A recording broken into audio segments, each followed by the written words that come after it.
Hello, everybody. Welcome to another awesome episode of Youth Connect. I'm Aiden. Hello, everyone. I'm Kevin. Hello, everyone. I am Logan. Hello, everybody. I'm Jeffrey. And welcome to our Youth Connect. Hello, guys. Happy Friday. I hope that you are having a wonderful week and are looking forward towards the weekend. Welcome to Youth Connect every Friday at 3:30 p.m. and we are going to be bringing you a ton of awesome news. Now, for those who don't know, Youth Connect is a news, interest, entertainment show that is more than just sharing stories, and we are working at creating a platform of inclusion and acceptance one episode at a time. I won't continue on because you've heard the same thing time and time again, and you probably know what is Youth Connect. But it's very important that anybody tuning in that is new should know a little bit more about what's going on. We got tons of news that's going to be awesome, but if you guys know, first thing, we have multiple categories, and the first category that we have to enter is some gaming news.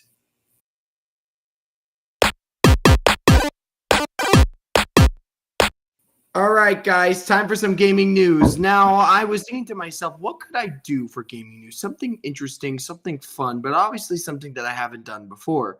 And I actually am going to be continuing the tradition of telling you about free games that I think that you should be checking out. And today's another free game, again, with mixed reviews, but that's what happens when you get games that are for free. And today's game is actually called Once Human. So in Once Human, this is very interesting because this game has a lot of history to it. You are basically going to be waking up in the middle of nowhere. You will have to brace yourself for the cruelty of nature. And however, Stardust influence does not restrict to living things. It also affects the soil and water. Eating polluted food and drinking dirty water will reduce your sanity. And when your sanity drops, your max HP will drop accordingly. To eat or not to eat? It's a question. Fight against monsters, battle numerous enemies that were once human, and challenge bosses from another dimension to gain powerful items and ease Stardust.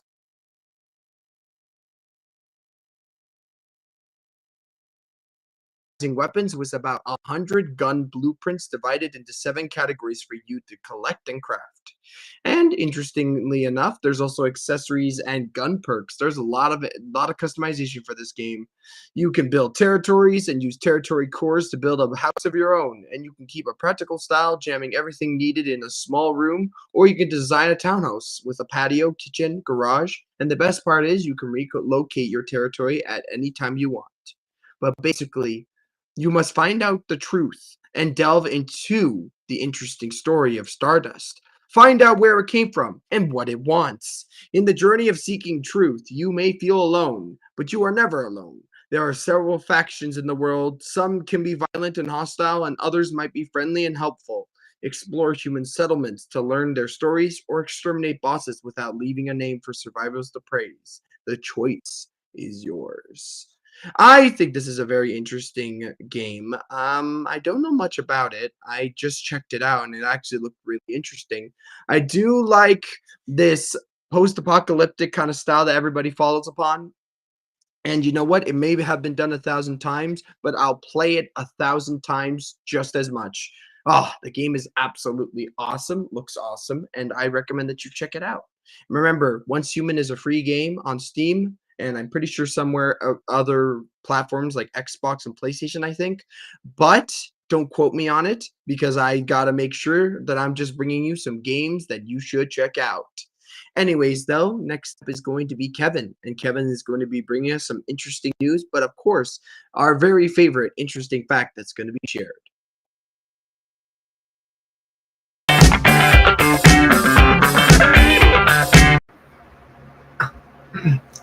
Hello, everyone. Welcome to Youth Connect News, where I bring news, sports, weather, and an interesting fact. I'm your host, Kevin Ruja. Let's get right into the headlines. The thousands of Toronto utility bills impacted due to failing water meter transmission units. The iconic Leslieville dollhouse set to hit the market on Thursday. The new stretch of Don River meets Lake Ontario in the milestone for Toronto Portland's redevelopment. And Scotty Barnes and Emmanuel Quickly signed multi-year deals with Toronto Raptors. The city of Toronto will be replacing all of its water meter transmission units, which after roughly 141,000 devices unexpectedly failed, causing some customers to receive utility bills that are double or even triple what they're used to be paying.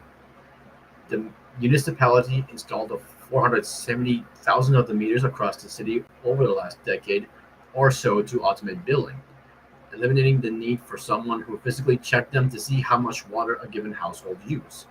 But this past winter, the city saw a significant uptick in the number of units that were malfunctioning.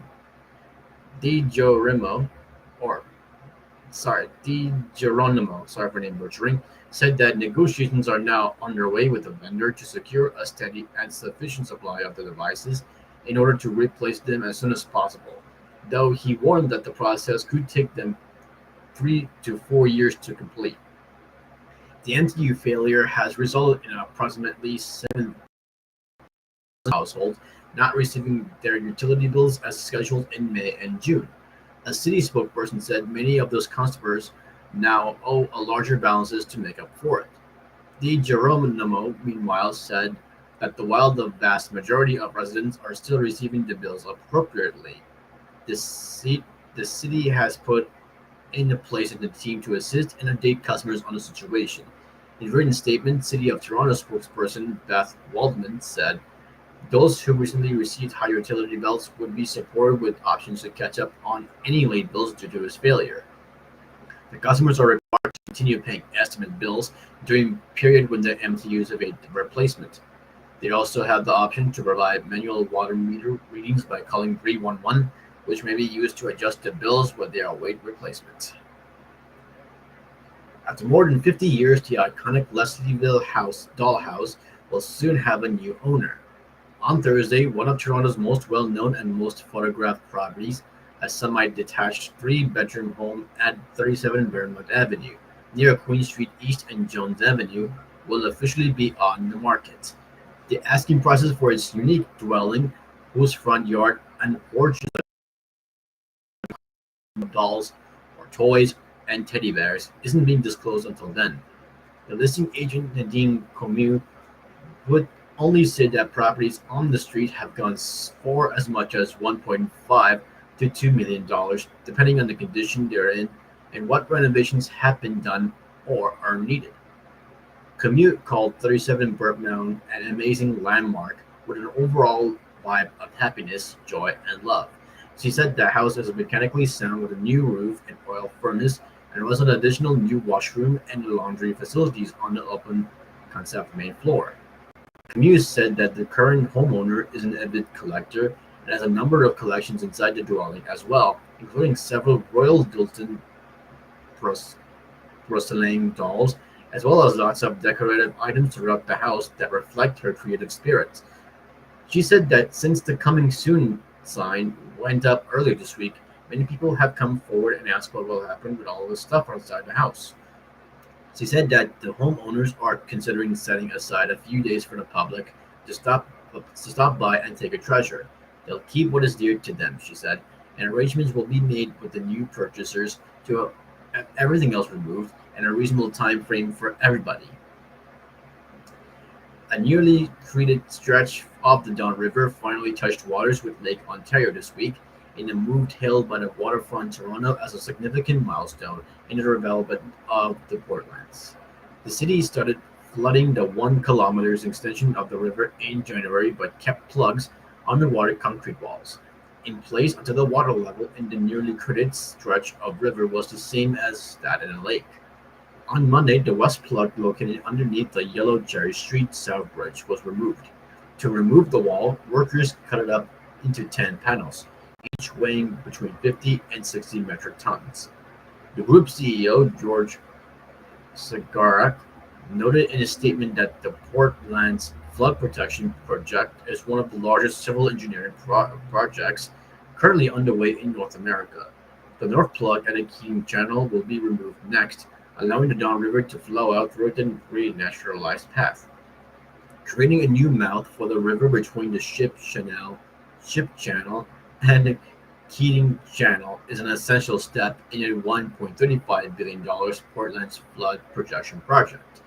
The move will help protect the area in the event of a regional storm or a 100-year flood. Adding the floor protection is a key step to redeveloping 290 hectares in the southeastern corner of downtown Toronto. The flood protection project is expected to be completed by the end of this year, with parks in the New Rivers Valley opening in 2025. And moving forward in sports news, the future is now for Scotty Barnes and Emmanuel Quickley. Barnes and Quickley had new deals with the Toronto Raptors officially announced on Monday, locking up the team young scorer for at least the next 3 seasons. The two contracts cement the foundation that Raptors president Masai Ujiri is using for his quick rebuild, but both players are ready to start looking forward. It will be hard for the Raptors to have a worse season than the 23-24 campaign. A 15-game losing skid fueled by injuries, bereavement leaves, and a lifelong NBA ban for a backup center for Jonte Porter after he allegedly manipulated the outcomes for games for betting purposes. It dropped Toronto to a 25-57 record, 12 in the Eastern Conference. It also saw Ujiri's front office dismantle the team in a series of 4 trades. The 3 different times Ujiri promised that the Raptors would again be a championship team during Monday's news conference and subsequent media scrums. Per team policy, the financial details of Barnes and Quickley's multi-year contracts were not announced. Media reports said that Barnes agreed to a 5-year, $24.9 million deal starting this season in the 2025-26 season. Quickley reported agreed to a 5-year, $175 million contract. RJ Barrett of Mississauga, Ontario, who was traded to Toronto by the New York Knicks along with Quickley on December 30th, has a contract in place until the 2026-27 season. Quickley is the oldest of that trio at 25, giving the Raptors a fresh young core to build around. Quickley averaged 17 points and 4.9 assists and 3.8 rebounds between New York and Toronto, but notably all of his stats went up when he moved to the Raptors as he switched to point guard for shooting guard and played more minutes per game. Raptors head coach Darko Rajakovic, as well as the players Bruce Brown, Grady Dick, Davian Mitchell, and Okai Abaji, were all in attendance for the news conference. The team was headed to Las Vegas for NBA Summer League later in this week.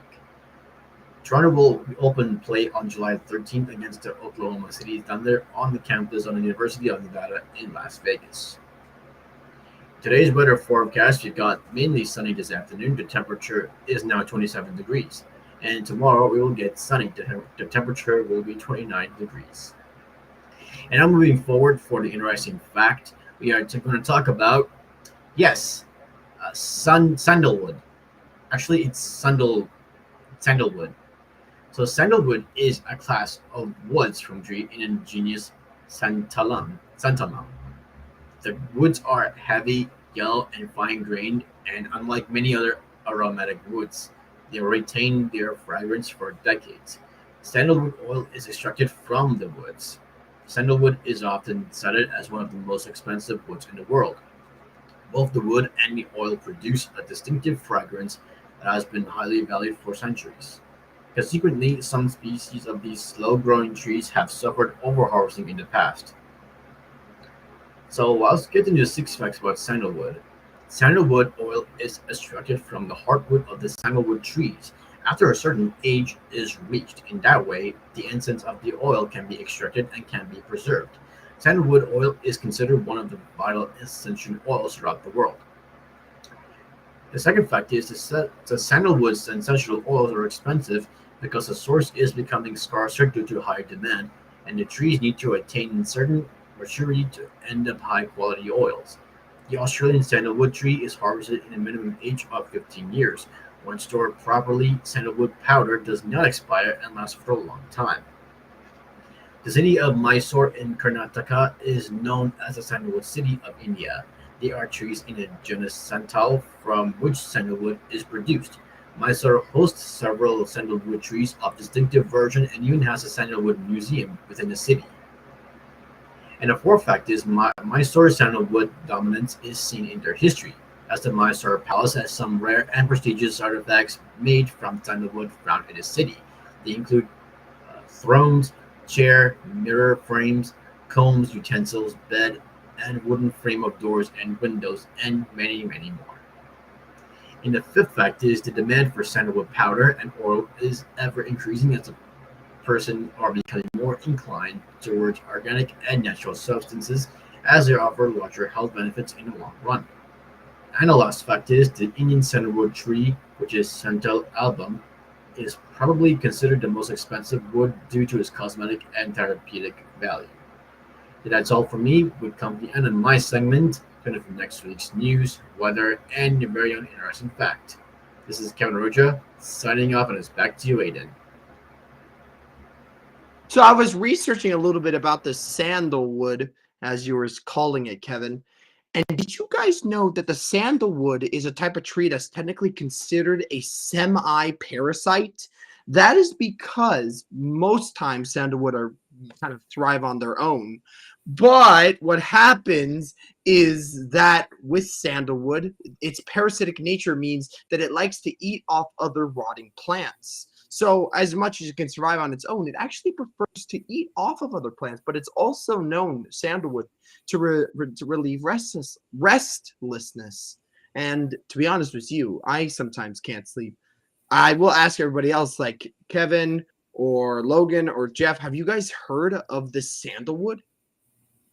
I have never heard sandalwood before. Never. I haven't heard of it either. What about you, Logan?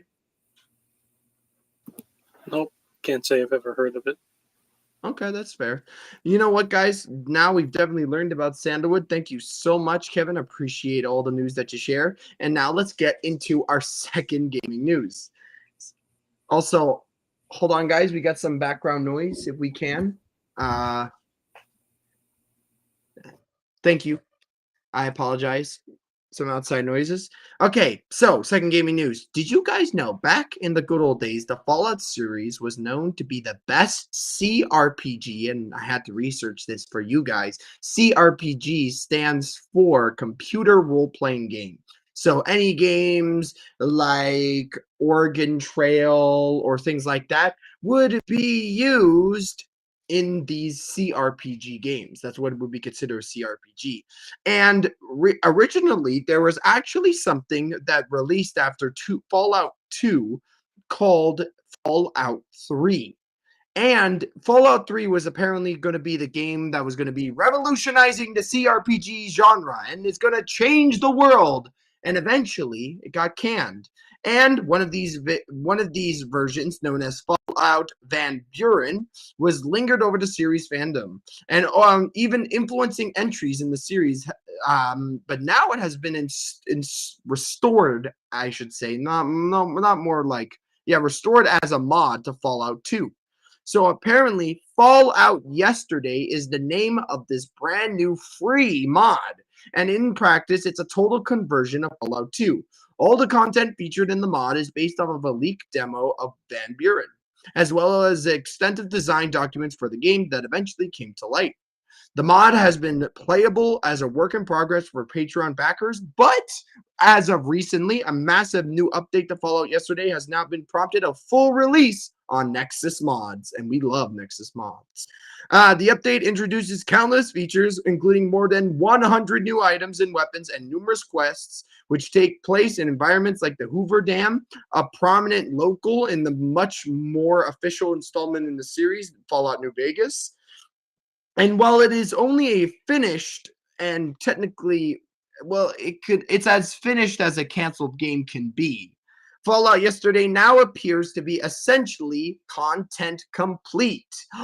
That's awesome. Now, I don't know too much, and I'm not too big into Fallout, but the fact that somebody has been able to reconstruct the game from a leaked demo, which wasn't even fully finished, is incredible. This game looks actually really good. If you guys have the time to download Fallout 2 and download the mod Fallout Yesterday, I recommend checking it out. Now, again, if you're not into CRPGs, don't touch it, because CRPGs are not RPGs. They're actually different. So if you're more of a point and click kind of player or person, because remember, guys, CRPG is kind of like if I mixed point and clickers with an RPG and I mushed them together. So you can collect weapons, but you still have to click to advance text and things like that. It's really good, actually, and if you have the time, guys, please, oh, please check it out. Anyways, though, next up, I'm gonna keep the ball rolling, and next up is going to be Logan, and Logan's gonna be sharing us some culinary knowledge. What is our chef Logan, going to be sharing with us? I am so excited to hear.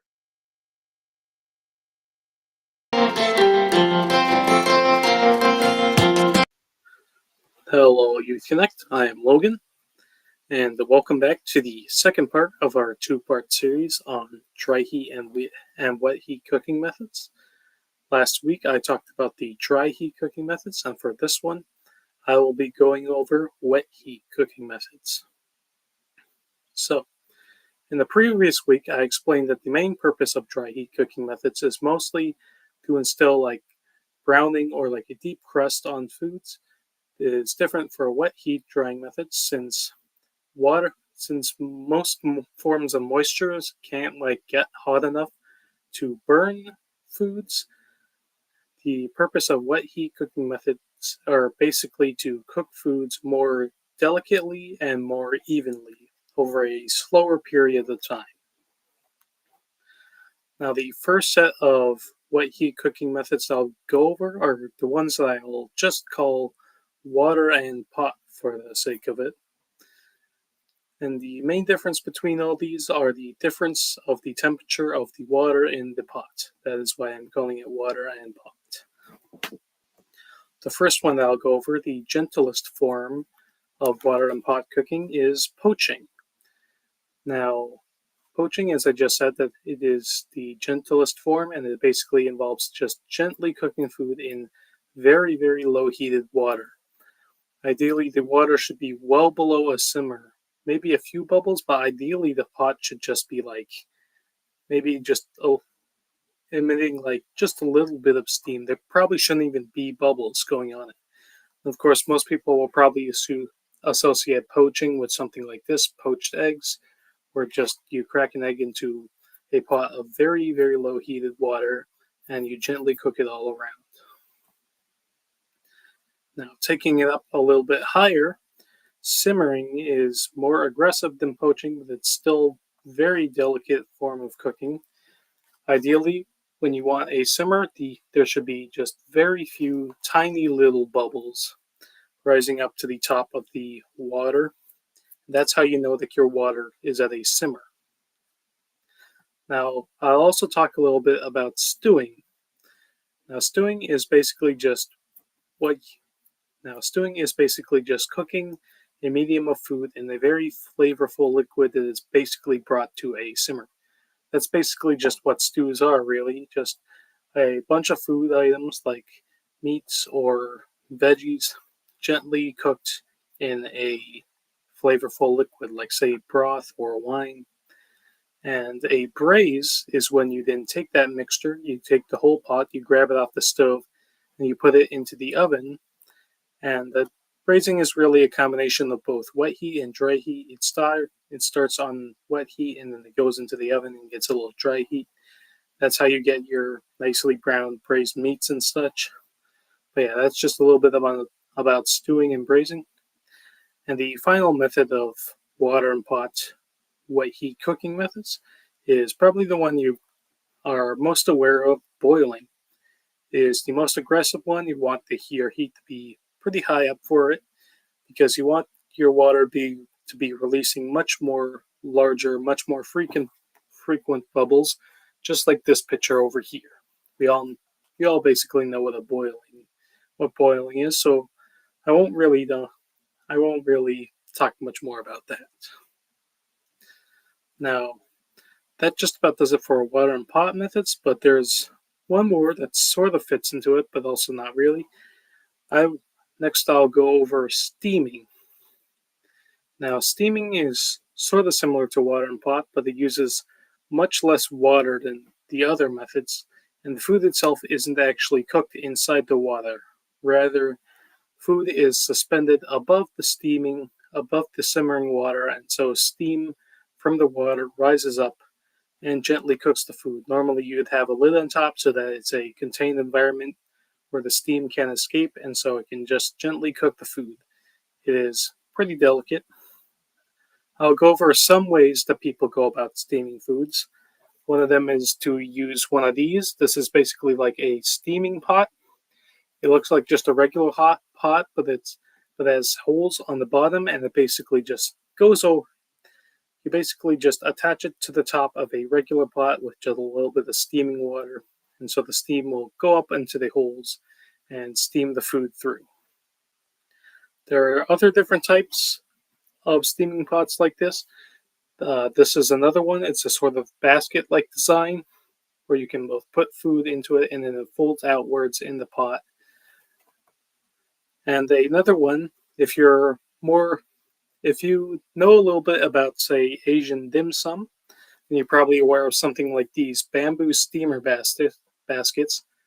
These just all fit neatly on top of a pot of simmering water, and it's most commonly used to steam things like bao or other forms of dumplings for dim sum.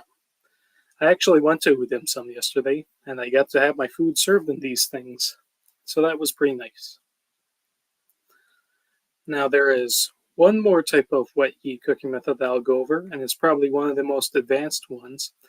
I will be talking about sous vide.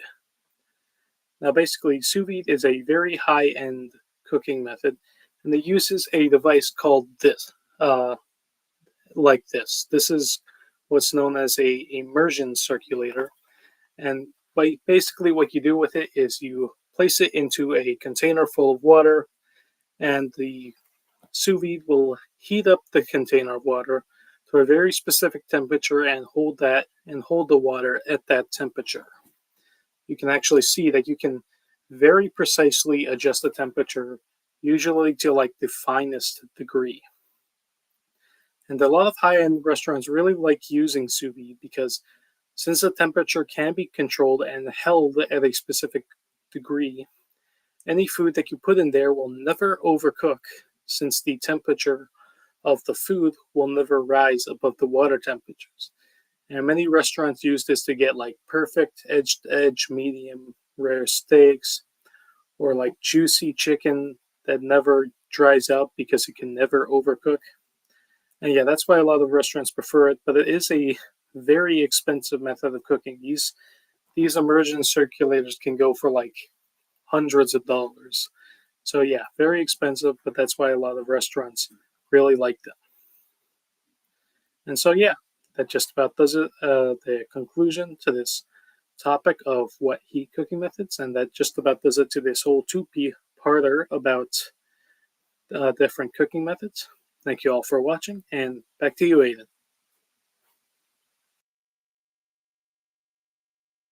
All right, guys. So I'm thinking about all the dim sum because Logan, I heard you talking about dim sum.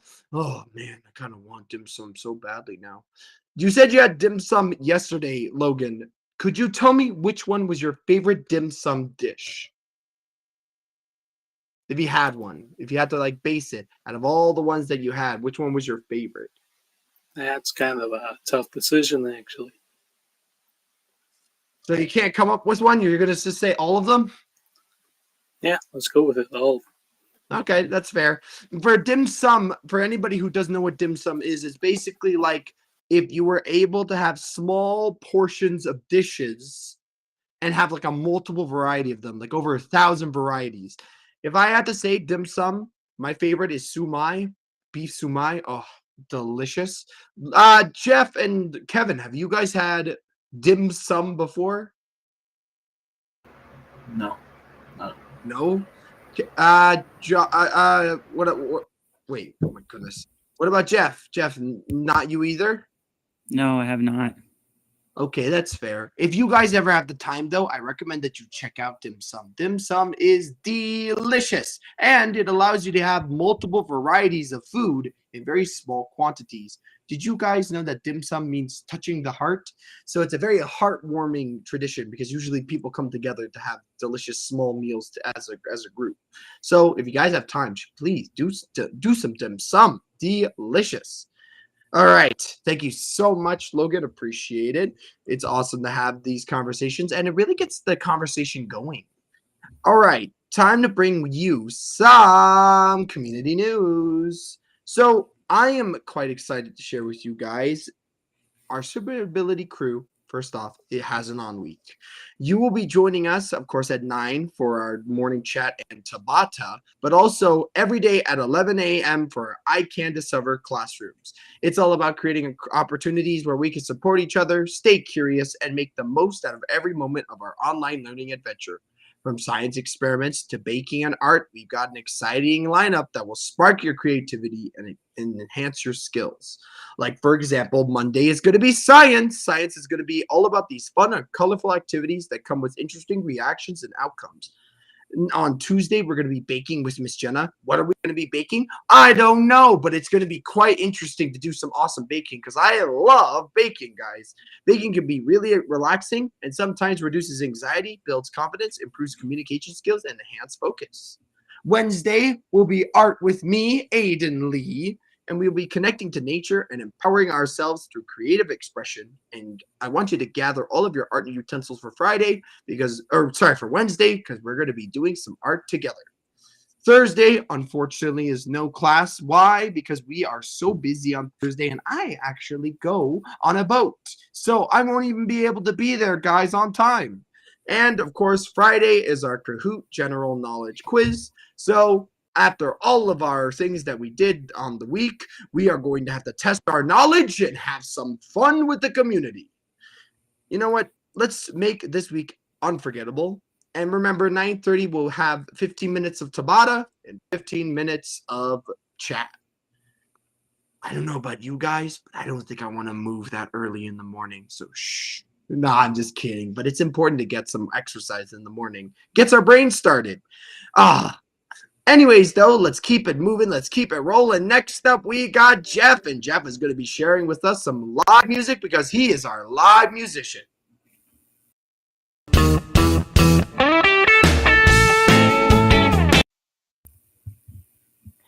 Hello, everybody. It is that time again for me to bring some music to you, to all of you out there. And I'm going to be playing one of my original songs. This one's a classic. This one is Jelly Roll.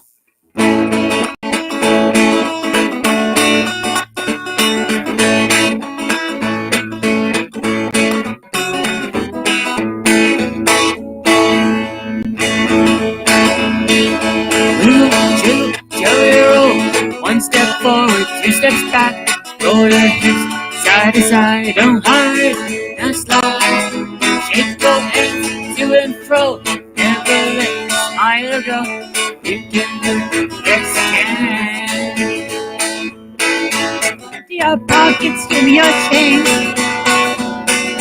Tell me that they rearrange. Don't hide, now slide. Be the best you can be. Let me hear you say it. You gotta wiggle, jiggle, jelly roll. One step forward, two steps back.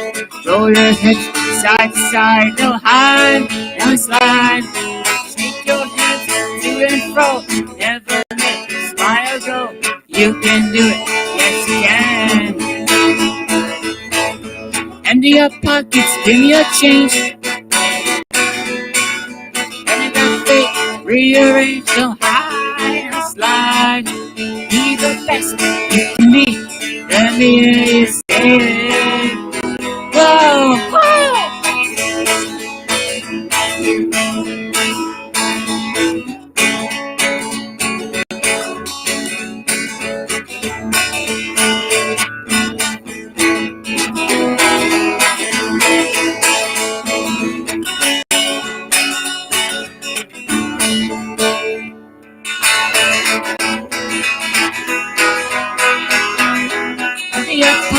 Give me a change.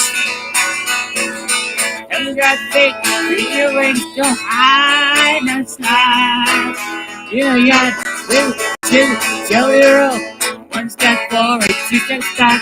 Roll your hips side to side, don't hide, just slide. Shake your head to and fro, never let smile go.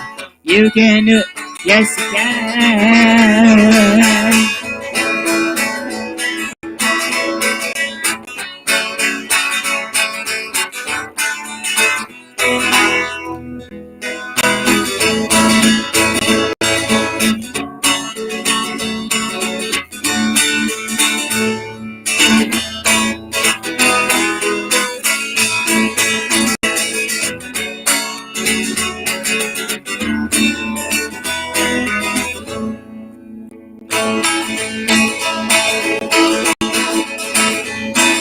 Wiggle, jiggle, till you roll.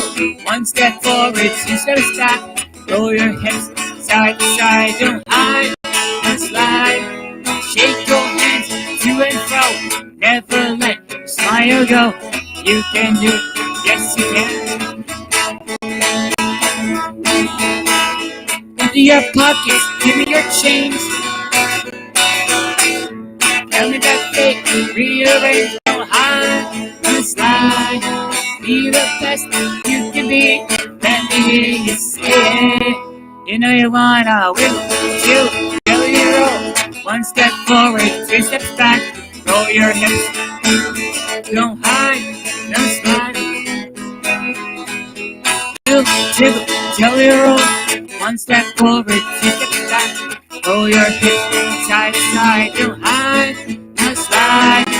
Shake your hands to and fro, never let smile go. You can do it, yes you can. Wiggle, jiggle, jelly roll. One step forward, two steps back. Roll your hips side to side, don't hide, don't slide.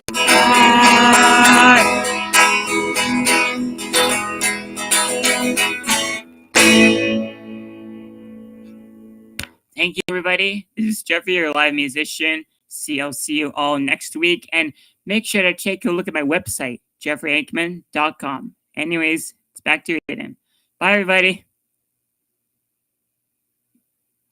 I was wiggling, I was jiggling, I was doing the Jelly Roll. I love Jelly Roll, guys. Jelly Roll is such a good song. And Jeff, it was such a great song. I could see that the chat is absolutely loving Jelly Roll just as much as I did. And unfortunately, this does mean that once Jeffrey's done singing, this has been the end of our Youth Connect episode. Oh, man. But I want you to do one thing for me. If you did like this episode of Youth Connect, you must like, you must comment, and you must subscribe. And you must click the notification bell. Please do. Anyways, guys, and you know what? This week flew by so fast, and I'm so excited for next week. Anyways, guys, I hope you have an amazing rest of your weekend, and we will see you all next time. Goodbye, guys. Bye.